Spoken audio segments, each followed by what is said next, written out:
You're listening to the Pace Radio Network here at paceradio.net. The views expressed by the individuals during this broadcast are their own opinions, and they may not be the same as those of their group or other organizations they may be involved with. All medical advice during our broadcast is not a medical opinion and should be checked with your medical physician.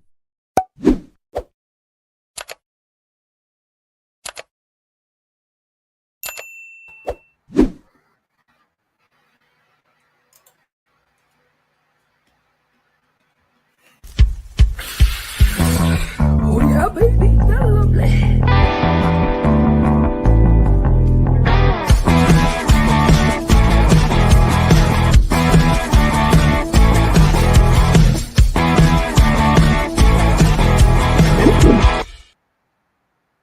Good morning and welcome to Psychedelics and Cannabis Educational News. It is February the 13th and I am live here at paceradio.net and at 420pace.ca. Today I've got 8 stories coming from places such as Canada and the USA. The stories will be coming to us from out of StratCan, Mugglehead Magazine, as well as Marijuana Moment and many others. They'll be touching on subjects including cannabis and driving, how psychedelics are ahead of cannabis when it comes to federal legalization, and a town right here in Ontario where I live that actually prevented patients from growing their legally allowed medicinal cannabis, which I just can't believe that somebody would do that, but obviously it did, and that's where I'm going to start is right there. And here we go. First story of the day. Headline from StratCan says Ontario County bylaw effective at managing designated cannabis production sites. Norfolk County here in Ontario has concluded a 5-year bylaw enforcement of cannabis production sites. Now, this according to a new report. Now, this county is in southern Ontario, says it was the first in Canada to take steps to manage personal and designated medical grow licenses. Personal and designated medical grow license. It did not say commercial. These are patients that they've gone after. Now, these licenses, the designated grow licenses through local zoning bylaws, leading to significant enforcement measures and an apparent end to any new similar production sites. They're stopping patients from growing their cannabis? The county estimates its efforts led to the removal or destruction of more than 400,000 cannabis plants. So what happened was back in 2018 when cannabis was legalized, Norfolk County established a new zoning bylaw to address concerns with setbacks from neighboring residences and site plan control issues such as parking, lighting, and odor emissions. Even though cannabis was legalized in 2018, patients have been growing for 20 years before then, or basically 20 years before then. Now, they said the new report shared with council on the 11th, so this is fairly new, details enforcement actions over the previous 5-year period, which concluded in October 2024. Now, under the local bylaws, cannabis facilities without filtration systems are required to have a 500-meter setback from neighboring homes. So it's like a kilometer, well, 1,000 feet, not a kilometer, but 1,000 feet between your neighbor. You might as well live out in the country. And they said that, well, those with suitable filtration, so you got filters on your exhaust, needs 150 meters setback. Still, like people living in cities don't have 150 meters of space between them and their neighbors. Now, the county first issued warning letters to locations suspected of operating a non-commercial cannabis operation. Non-commercial, there you go. It's not a commercial grower like an LP. These are patients. The county says these letters were mostly ignored, as they should be. So it began issuing fines under its zoning bylaw. These people are doing something that they're federally allowed to do. The report says that 10 federally licensed commercial cannabis producers, which are LPs, operating in the county comply with the requirements. But None of the many other designated producers did. Why don't they use the word patients? Over the 5 years of bylaw investigation, the county fielded complaints from about 130 locations. Of those 130 locations received from 2019 to 2024, 80 locations, 61%, were found to be producing cannabis by the time the investigations were finished. 3 locations reported to the OPP for minor Cannabis Act violations, and 3 others were determined to have legal non-conforming status under the county's bylaw. 40 properties were found to be producing cannabis in violation of zoning, leading to charges, with 82 property owners facing 166 charges. These are patients. 4 of those property owners were charged twice because they were found to still be growing cannabis after the first charges were laid by the county bylaw. Yeah, because they're patients. Only 1 of the 40 locations was found not guilty, as they claimed the growing hemp and not cannabis. There were also 33 court orders issued to property owners to cease production of cannabis, and 36 owners receiving fines from $1,000 to $120,000. There were over $800,000 in fines handed out by the courts. Now, inspections also led to Norfolk County bylaw executing 5 search warrants for evidence of cannabis production that led to the destruction of 82,000 cannabis plants. Another 270,000 cannabis plants are said to have been taken out of production voluntarily by growers. Patients shutting down their grows. In addition, county bylaw also provided information to the OPP, leading to the execution of police search warrants where another 82,000 cannabis plants were located and destroyed, and criminal charges were filed.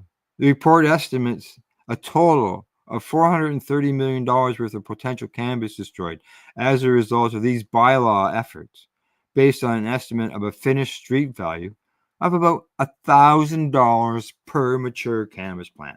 $1,000 for a plant. Well, obviously that's not up to date with the pricing that is out there these days, I'll tell you, because they're not getting $1,000 a plant. Norfolk County received $237,000 from the Ontario Cannabis Legalization Implementation Fund, which it used to help pay for these enforcement services. Going after patients. There might have been some people in there that weren't patients. As I mentioned, there were some numbers there. Majority of them patients. So far, there have been approximately $800,000 in cannabis-related fines given out through various provincial offenses. A total of $220,000 of these fines has been collected as of the end of January 2025, which is a collection rate of only 27%. So they're not even getting their money going after these patients, mainly patients. I'm going to say it's just not right. Not right at all. I can remember when that first came out and people were screaming, like, what do you mean you're going after patients? And that's exactly what they did. They've gone after patients who are legally allowed to grow their cannabis medicine at their home. Leave them alone. It's just frustrating. All right, on to my next story. Here we go. This one here comes to me from Green State. Headline says, latest Trump decision could have serious impact on weed. Let's see what it says. The cannabis space is fairly unpredictable, with many questions around legalization and reform still swirling. When the Biden administration announced its intentions to reclassify the plant on the federal level in 2023, many expected swift change. However, procedural delays in the arrival of the new administration have led to many to wonder if things will go according to plan. And President Trump's latest move has raised even more questions. This week, he announced he is nominating Terrence Cole to lead the DEA, Drug Enforcement Agency. If confirmed, the former Virginia state official would replace acting head Derek Maltz. Okay, the DEA is currently mulling whether to accept the recommendations to reschedule cannabis from the highly restrictive Schedule 1 to the less restrictive Schedule 3. Let's just deschedule it instead. While this wouldn't legalize the plant, it would make doing business in the sector a bit easier. Whoever is in charge of the agency would likely influence the outcome of the rescheduling process. Now, looking at Cole's previous position on the plant, pro-pot advocates may have cause for concern. As reported by Marijuana Moment, Cole posted on LinkedIn after a visit to the Virginia Cannabis Control Office saying, "Everybody knows my stance on marijuana after 30 plus years in law enforcement. So don't even ask," along with the hashtag just say no. What's that say, people? Just say no. Back from the Reagan years. Cole has previously shared a post from the DEA website discussing the dangers of modern and high-potency cannabis. The article claimed that high THC products are causing a slew of problems, including mental health conditions like schizophrenia and psychosis. The post also said cannabis sometimes contains lead and mercury, may cause stunted brain growth, and even claimed it can alter the DNA of men's sperm, linked to autism. No concrete evidence of these claims were cited in the piece. It's expected. It's unknown where Cole's stance on the current rescheduling debate, but if his first views on cannabis are an indication, he's likely not a fan. The lure of cannabis is yet to be revealed, or the future is yet to be revealed, but it could be a topic of discussion during the confirmation hearings. Advocates on both sides of the cannabis debate will likely be paying attention to glean some insight in the plant's future. There you go. Let's hopefully he has changed his stance on that, because we need to legalize cannabis down there. They need to deschedule it. Get it out of those 1 to 3s and all that other stuff. You need to deschedule cannabis so people can have access to it. And just look what you got now down there in the U.S. You've got legalization in a pile of states. You've got medical cannabis available in a pile of states. The people want it. Aren't governments supposed to be there to represent what the people want? That's what they always tell us. So come on, get your act into gear and legalize cannabis. It just doesn't make sense to not to. So, all right, on to my next story. This one comes to me from Mugglehead Magazine. Headline says 51 Colorado residents become state's first certified magic mushroom therapists. All right, here we go. Expanding. Colorado joined Oregon on January 1st by becoming one of the first American states to regulate psilocybin mushroom therapy for mental health purposes. This development has brought demand for people certified to oversee therapy sessions with it. A group of 51 Colorado citizens recently graduated from a state-regulated psychedelic therapist program run by Portland-based InnerTrack. Some of the graduates, like Lisa Snyder, have now used that experience to become fully certified by the Colorado Department of Regulatory Agencies and legally take care of people who choose to undergo psilocybin treatment in clinical settings. She says that I'm happy to share that I've obtained a new certification, a natural medicine facilitator license from the CDRA.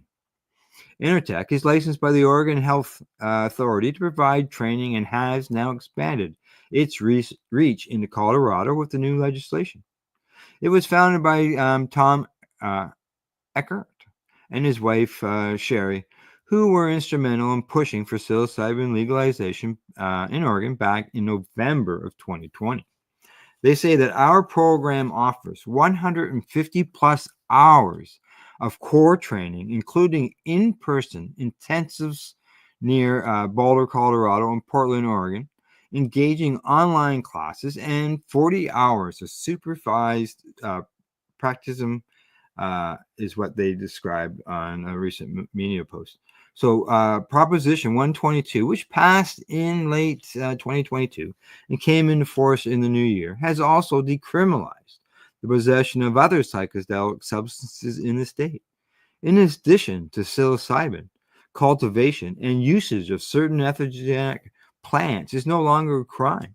Colorado plans to start experimenting with plant-based psychoactive drugs like ayahuasca, iboga, and San Pedro for therapeutic purposes next year. Peyote will remain prohibited due to the slow growth rate and sacred cultural significance among certain indigenous groups. So there you go. They're changing things there in Colorado for people who can use the benefits of using psychedelics.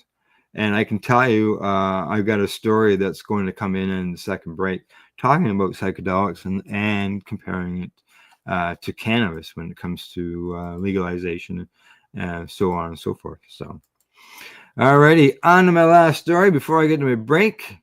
And here I go. This one comes from StratCan. Headline says, cannabis caught in interprovincial barriers. With the tariffs and all that going on, talk of that from the U.S., Canada's talking about interprovincial barriers and opening some of them up to allow trade go east to west. So let's see how it affects the cannabis end of things. If necessity is truly the mother of intervention, President Trump's ongoing melee over tariffs on Canadian goods is surely a doorway to innovation.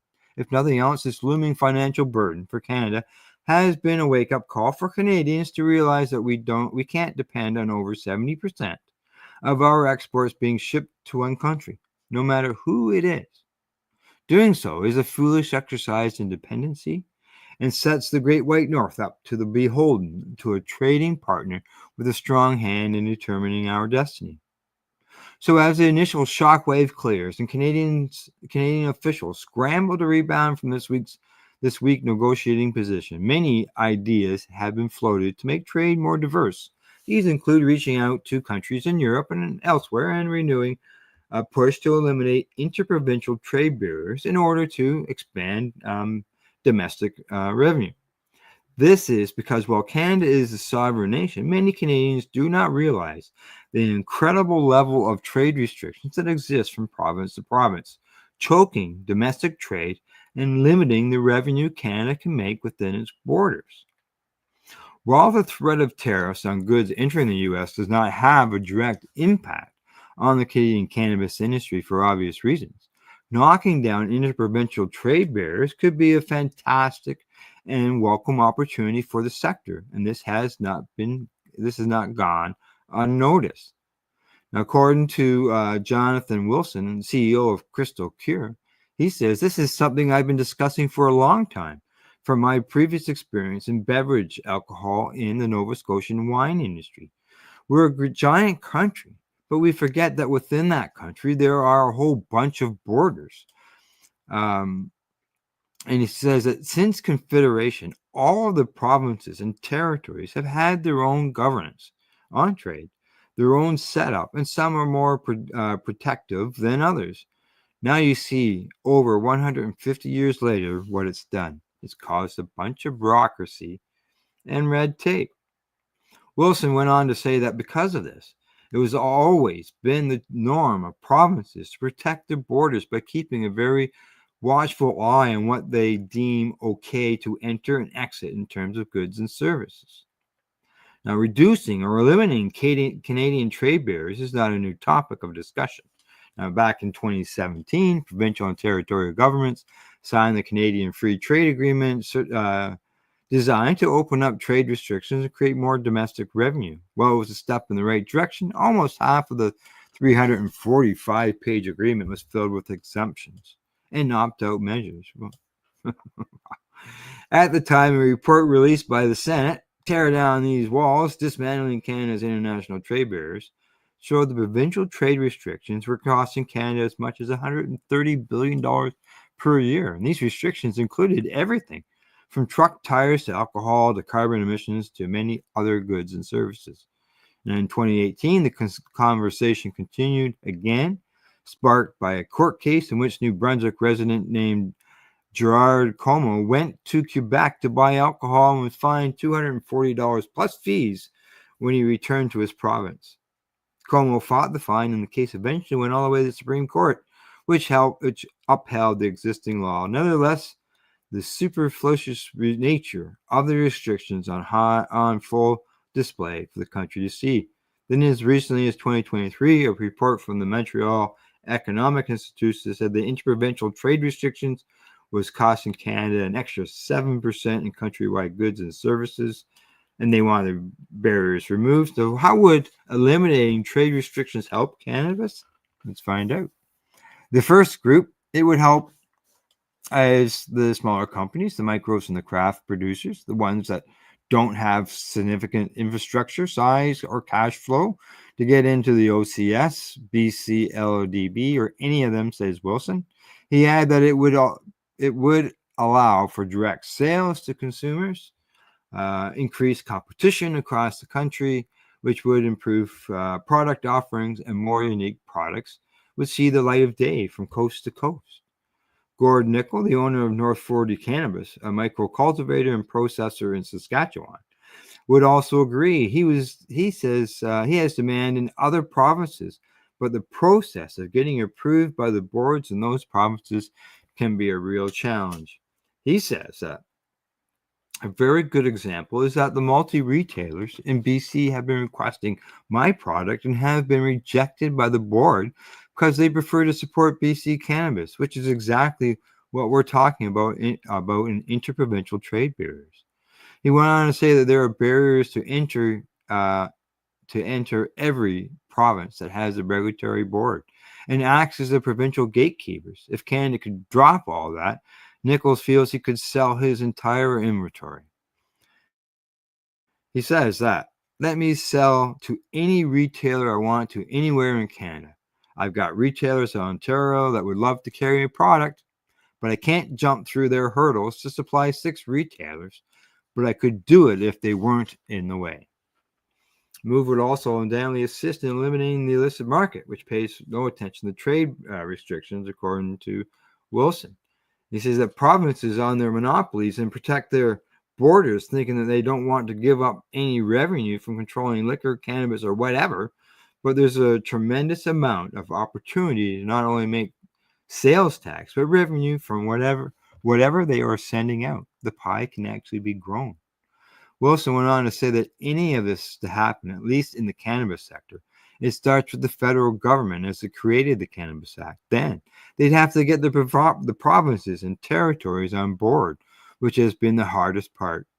Tweaks can be made to the existing systems, but for any real change, Canada needs to rethink the idea of provincial and territory monopolies and realize that there are other more profitable ways to do things. Now, most recently, President Trump continued his warpath on trade with Canada by announcing a 25% tariff on Canadian steel and aluminum, a further wrinkle in the uncomfortable conversation Canada is having with its largest trading partner. Having said that, the upside of this whole scenario is that it has started to a deluge of discussion to once again consider removing domestic trade barriers, an idea that seems more and more blatantly obvious as the days go on and the trade threats continue. Whether or not the cannabis sector will witness any positive side effects from these discussions and implementations remain to be seen, but making it easier for Canadians to get their hands on domestic products and services, especially at a time when Canadian trade is being threatened and seems more important than ever before. So there you go. It will, open up those provincial barriers, allow the cannabis to flow. Like I know that months ago, I was testing product that was coming from BC, but yet Tamara, who lives in BC, Tamara Kyright, and she's a host here on the network, it wasn't even in her stores, wasn't even available for her to buy out there. So you need to open up those barriers, allow things to move around, and just so you know, thanks for the likes, everybody. Cindy, Judy, WTHC, and the Pickled Chicken. But it is break time. I am headed off to my medication break. I got a couple of my vaporizers sitting right here, and I'll be right back. You're watching Psychedelics and Cannabis Educational News. I'm live here at paceradio.net and 420radio.ca. You're listening to the Pace Radio Network here at paceradio.net. Campbellford Lifestyle Shop, open Monday to Friday from 10 till 7 p.m. or by chance, check out our flags, our t-shirts, plus our hats, and look of that supply of rolling papers, plus much more. We've got bongs and your favorite herbal vaporizers. Look at all the incense we have, as well as for those who collect knives, check out these knives in our collection. And while you're here, stop in to see Shay at the piercing room, where you can get poked by Shay. Daily deals, check them out. Campbellford Lifestyle Shop, 17 Bridge Street West, Campbellford, Ontario. When you have a pain that's reached its peak, Legacy for 20, it's so unique. If organic cannabis is what you seek, here's your trusted partner 7 days a week. Suppository salves, vapes and drops, topicals, edibles, infused pop. Just when life seems like it ain't easy, at Legacy 420, enjoy a pop freezy. Lab tested products, make them the GOAT. Legacy 420 out on your road. Legacy 420 in Tyendinaga Mohawk territory. Indigenous organic cannabis at its finest. What do you find at paceradio.net? People advocating cannabis education.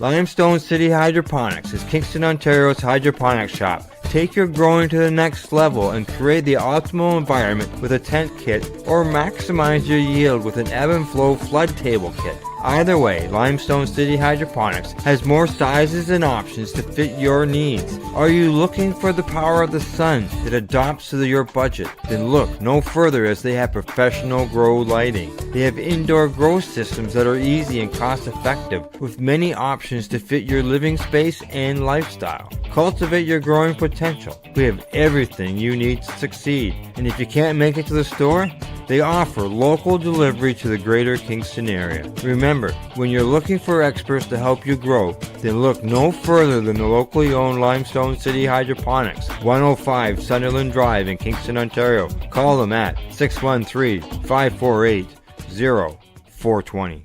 Are you looking for non-stop, continuous cannabis and psychedelic programming? If you are, then turn your browsers to 420radio.ca or paceradio.net, where you will find the 420 Pace re-rolled Saturday. Everything gets started at 8 a.m. Eastern Saturday morning. You're listening to the Pace Radio Network here at paceradio.net. Hey, I'm back from a medication session. Got it right here, like I said. And you're live. I'm live. Psychedelics and cannabis education news. I'll get it out. Tongue twister every once in a while. But here we go. 4 more stories to cover, and we're going to get to that one I mentioned earlier about psychedelics and cannabis when it comes to legalization. But first, before we get to that one, got this one. This comes to me from autoserviceworld.com. Headline says, cannabis impaired driving on the rise. There we go. It says a recent survey from CAA South Central Ontario, which is where I am, found a concerning trend. As cannabis use increases across the province, so does the number of impaired drivers on Ontario roads.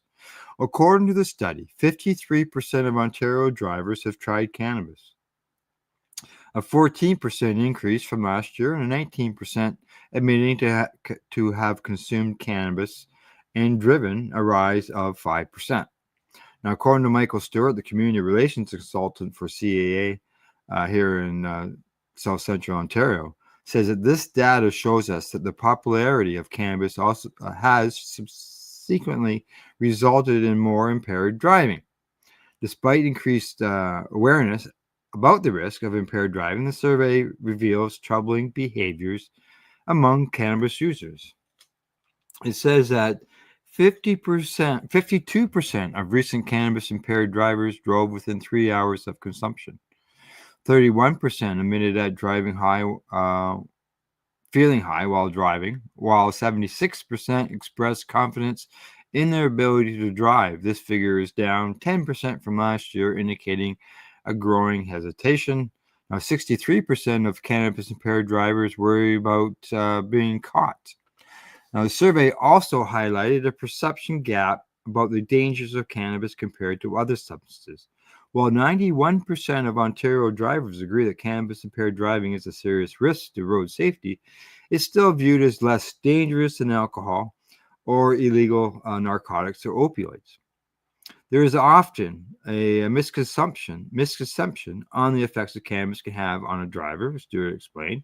He says it has been proven that driving impaired can greatly impact reaction time, coordination, and decision-making, just as alcohol does.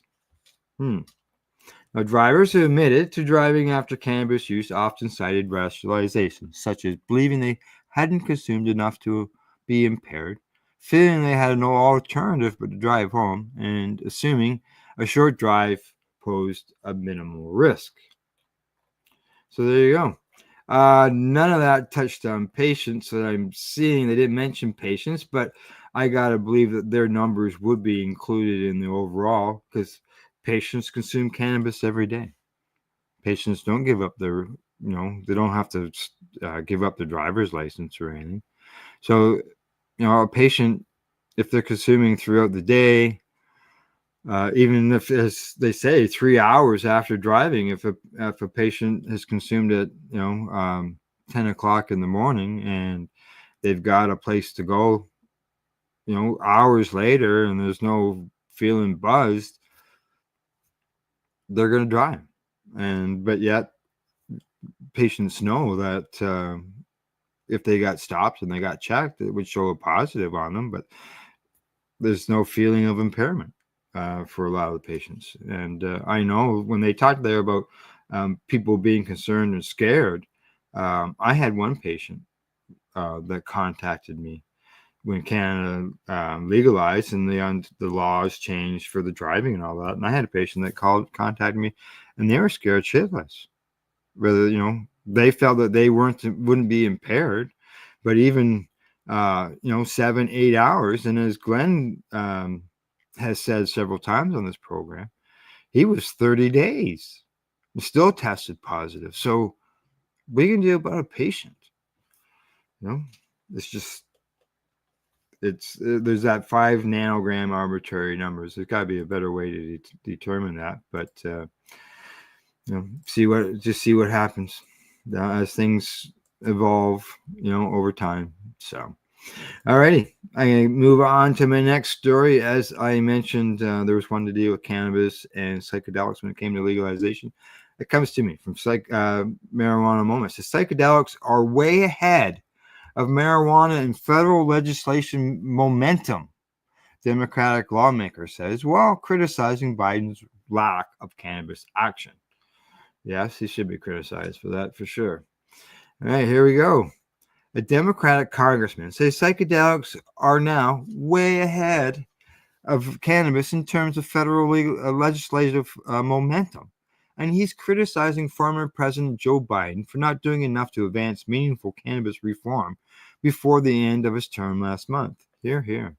Rep. Lou Cora, chair of the Congressional Psychedelics Advancing Therapies Caucus, told Marijuana Moment in an interview at the Capitol last Wednesday that he agreed with the idea that psychedelics are increasingly taking precedent over cannabis, with bipartisan lawmakers continuing to advance reform to tap into the therapeutic potential of drugs such as MDMA and psilocybin. Cannabis, or marijuana, is another story. While the congressman has long advocated for ending cannabis prohibition, he pointed out that we've been working on cannabis for, 30 years? Yeah, without seeing substantive results. And through the years, the U.S. Department of Veteran Affairs has been reluctant to prioritize research into cannabis, yet the VA has been seemingly eager to lead on psychedelic studies with multiple clinical trials exploring their potential. Cora says that we're still not scoring. The Path Caucus, through our efforts, we've got the VA now actually studying psychedelics. The congressman lamented the fact that the Food and Drug Administration rejected an application to approve MDA-assisted therapy for PTSD last year, despite his and other lawmakers' vocal advocacy for approval. He says that, but the fact that they're actually talking about it, debating it, tells me we're way ahead with psychedelics compared to cannabis. Cora also asked about his thoughts on the prospects of cannabis rescheduling, a process that was initiated under the Biden administration and currently sits in limbo as administrative hearings have been delayed. It's been further complicated by the fact that the new leadership of the DEA has challenged the rescheduling effort, accusing the DOJ of hijacking the process for politically motivated reasons. Yes. Cora goes on to say that if I could answer the question, I'd be making a lot of money. I was hoping that Biden, before he left, would work on this issue. He didn't do it. So I would imagine the Trump administration is not looking at this as a priority issue. In other words, I think it's going to be problematic. Biden did initiate the cannabis rescheduling review that led to Schedule 3 reclassification recommendations and also issued pardons for people who would have committed federal cannabis possession offenses. But to Cora's point, he's been widely criticized by advocates for not doing more during his tenure, leaving many federally incarcerated for nonviolent cannabis crimes, for example. He added that let's see how many DEA agents could ask to get fired. He's talking about the newly instated Department of Government Efficacy. Meanwhile, Rep. Andy Harris separately told Marijuana Moment last week that it's definitely time to have a talk with Trump's pick for head of the U.S. Department of Health and Services, that's Robert Kennedy, to convince him that cannabis is harmful. And the way to make Americans healthy is by limiting its use. Oh, that's not good. So there you go. Keep your fingers crossed, people. I don't know. I've had people tell me things are going to fly through on the U.S. side, but the reports we're finding here on psychedelics and cannabis educational news is saying different stories, getting different opinions on the way things are going to work out, and especially words that are coming out of these people, officials who are being nominated. So all I can say is cross your fingers that something gets done in a positive light. All right, talking about finding out research and information, we're going to move on to Strachan, where they're in Quebec. Says that Quebec has begun 2025 cannabis survey. And what are they surveying? Let's find out. Quebec has begun outreach for an annual survey to understand the perceptions of and experiences with cannabis among people in the province. The Quebec Cannabis Study is managed by the Institute of Statistics in Quebec. The 2025 survey is the 6th year the survey has been held since 2018, targeting people aged 15 and over living in Quebec. Now, the questionnaire will ask about prevalence and frequency of cannabis use, forms and methods of consumption, reasons and context of use, sources of supply and risk of problematic use. It will also examine social norms and perceptions towards cannabis, driving and use, and cannabis consumption during the COVID-19 pandemic. Several different publications will be published based on the results of these annual surveys on by the Institute of Statistics to Quebec's website. The first results of the 2020 survey will be published in the form of highlights in October 2025. So that gives us an idea when to watch for that. Well, more detailed results will then be released in a full report in April 2026. Publications from previous editions of the study are available. The results from the 2023 survey were first shared in April 2024. That survey found a decrease in the proportion of people who consume cannabis in Quebec between 2022 and 2023, and an increased use of cannabis vapes. The Institute will provide results to the Provincial Ministry of Health and Social Services, excluding the respondents' names, address, and telephone numbers. So your personal information like that would be removed. So, all righty, just flying today. On to my last story of the day, and this one here comes to me from Entrepreneur, and the headline there, it says that cannabis farm sues neighboring produce farm for pesticide contamination. I think something's blowing in the wind here, folks. River Valley Growers, a cannabis grower in western Massachusetts, has filed a lawsuit against neighboring produce farmer Norse Farms, claiming the defendants contaminated the plaintiff's cannabis crops and land with pesticides. The lawsuit, believed to be the first of its kind for the industry, alleges that pesticides sprayed by the large-scale blueberry and vegetable farm next door ruined the River Valley Growers' 2022 bumper crop of 47,000 pounds of cannabis and stymied several subsequent crops amounting to about $17 million in losses. Now, according to River Growers' statement, they say it's been a nightmare. The repeated incidences of pesticide overspray have all but put River Valley Growers out of business. We had a bumper crop in 2022 that had to be destroyed and haven't been able to plant since. We simply don't know whether or when we can safely plant again. Licensed cannabis growers in Massachusetts have to maneuver much stricter pesticide provisions than general produce farmers. River Valley Growers said the deal to sell its 2022 crop fell through when the grower's product was flagged by a testing lab for pesticides, even though the company hadn't used any pesticides on its crop, because the cannabis was meant to be distilled into concentrates. The Massachusetts Department of Agricultural Resources investigated and found that pesticides from Norse Farms had drifted onto the cannabis cultivar's crop, and that the berry farm did not operate in a careful manner. There you go. So that was reported. This isn't just accusations from the growers of the cannabis. It's actually been proven that this pesticide is coming from that farm next door. And like I said, something's blowing in the wind. All right, people. That's it. All done. Got through all my 8 stories. Just so you know, weather-wise today here in Southern Ontario, I know that we got about 6 or 8 inches of snow overnight. I have a friend that's an hour north of me, and they got over 12 inches. I have family that is northwest of me, and they got a whack of snow as well. So if you're out there shoveling snow, people, make sure that you could give it a break. At least it's not heavy and wet.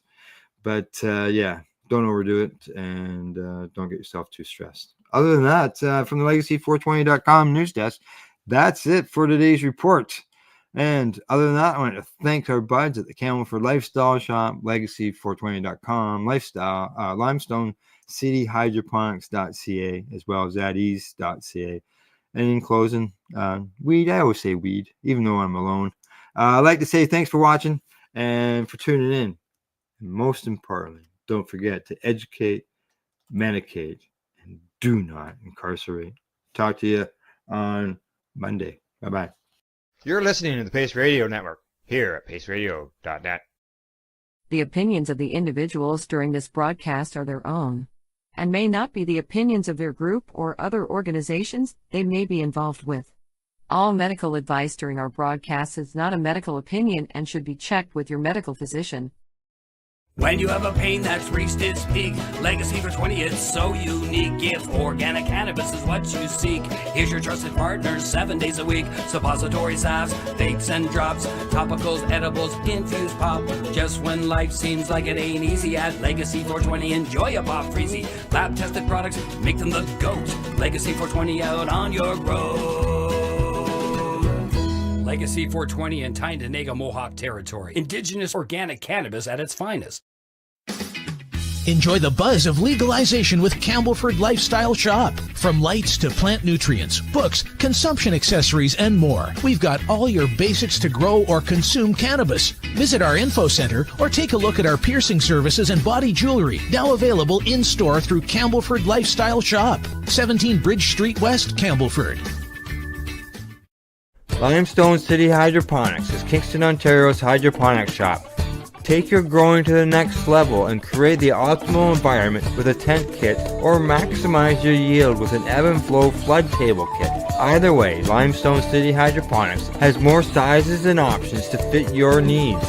Are you looking for the power of the sun that adapts to your budget? Then look no further, as they have professional grow lighting. They have indoor grow systems that are easy and cost effective, with many options to fit your living space and lifestyle. Cultivate your growing potential. We have everything you need to succeed. And if you can't make it to the store, they offer local delivery to the greater Kingston area. Remember, when you're looking for experts to help you grow, then look no further than the locally owned Limestone City Hydroponics, 105 Sunderland Drive in Kingston, Ontario. Call them at 613-548-0420. We are people advocating cannabis education here at paceradio.net.